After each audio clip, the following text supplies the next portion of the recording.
اب آ جائیں کہ نبی علیہ السلام کی جو روٹین میں نے بتایا، مسلم شریف میں حدیث ہے ام سلمہ سے اور سیدہ عائشہ سے کہ نبی علیہ السلام کانا کے الفاظ ہیں، یعنی آپ علیہ السلام کی یہ روٹین میں تھا کہ آپ صلی اللہ علیہ وآلہ وسلم نماز وتر کے بعد 2 نفل بیٹھ کے پڑھا کرتے تھے۔ ان وطروں کے بعد 2 نوافل کی فضیلت کیا ہے،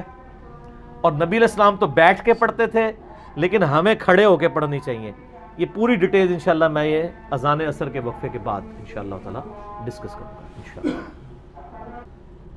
وقفے سے پہلے میں نے عرض کیا تھا کہ آپ صلی اللہ علیہ وآلہ وسلم یہ 2 نوافل بیٹھ کے پڑھا کرتے تھے۔ صحیح مسلم میں 2 روایتیں ہیں، سیدہ ام سلمہ سے بھی اور سیدہ عائشہ سے بھی، اور امام نسائی رحمۃ اللہ علیہ نے بھی سنن نسائی کے اندر یہ حدیثیں لی ہیں اور اس کے اوپر باب باندھا ہے انہوں نے کہ نماز وتر اور فجر کے درمیان نوافل پڑھنے کا جواز، انہوں نے فارم بھی لکھ دیا ہے، وہ کہتے ہیں سلف کا فارم، تو انہوں نے فارم ثابت کیا ہے، جواز کیا سنت، انہی احادیث کو انہوں نے دلیل بنایا۔ اب بیٹھ والا مسئلہ کہ کھڑے ہو کے پڑھنا ہے یا بیٹھ کے، دیکھیں صحیح بخاری میں حدیث ہے، نبی علیہ السلام نے فرمایا جو شخص کھڑے ہو کے نماز پڑھتا ہے نا، اس کے مقابلے میں جو بیٹھ کے پڑھتا ہے اس کو آدھا ثواب ملتا ہے، اور جو لیٹ کے پڑھتا ہے اس کو بیٹھنے سے بھی آدھا ملتا ہے۔ مجبوری کی وجہ سے بعض اوقات کرنا پڑ جاتا ہے، لیکن اگر مجبوری نہ ہو، جو کھڑے ہو کے نماز پڑھ سکتا ہے اسے کھڑے ہو کر ہی پڑھنی چاہیے۔ رہا نبی علیہ السلام کا معاملہ، یہ صوفیاء نے زیادہ ہنگامہ کھڑا کیا، آپ نے دیکھا ہے کہ جو صوفیاء کے ماننے والے ہیں وہ ضد کرتے ہیں کہ وہ وتر کے بعد 2 نفل بیٹھ کے پڑھتے ہیں، کہتے ہیں سنت ہے، لیکن حکم جو ہے وہ سنت پہ فوقیت رکھتا ہے۔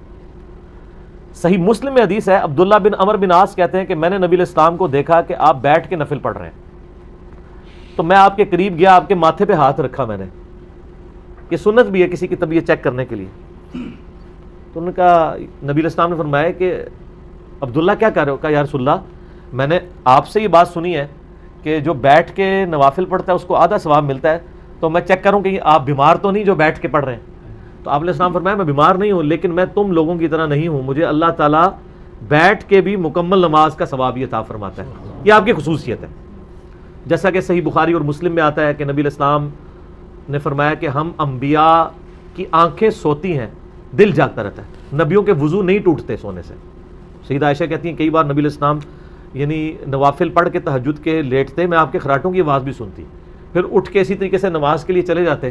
تو میں کہتی یا رسول اللہ وضو، تو فرمایا کہ ہمارے دل جاگتے رہتے ہیں، آنکھیں سوتی ہیں، تو وضو کے ٹوٹنے نہ ٹوٹنے کا احساس انبیاء کو نیند میں بھی ہو جاتا ہے، ان کی غفلت ویسی نہیں ہوتی جس طرح کی ہماری ہوتی ہے، تو یہ نبی علیہ السلام کی خصوصیت ہے۔ تو چونکہ آپ علیہ السلام خود کہہ رہے ہیں کہ کھڑے ہو کے پڑھنا پورا ثواب ہے، بیٹھ کے آدھا ہے، تو لہٰذا اب اس کی پلی نہیں لینی چاہیے، ہم تو الحمدللہ کھڑے ہو کے پڑھتے ہیں نوافل کو، ظاہر پورا ثواب کمانا چاہیے، یہ بہت بڑی ایک فضیلت ہے، اور اس کی فضیلت سن لیں، سنن دارمی کے اندر حدیث ہے صحیح سند کے ساتھ، یہ حدیث صحیح ابن حبان میں بھی موجود ہے، صحیح ابن خزیمہ میں بھی موجود ہے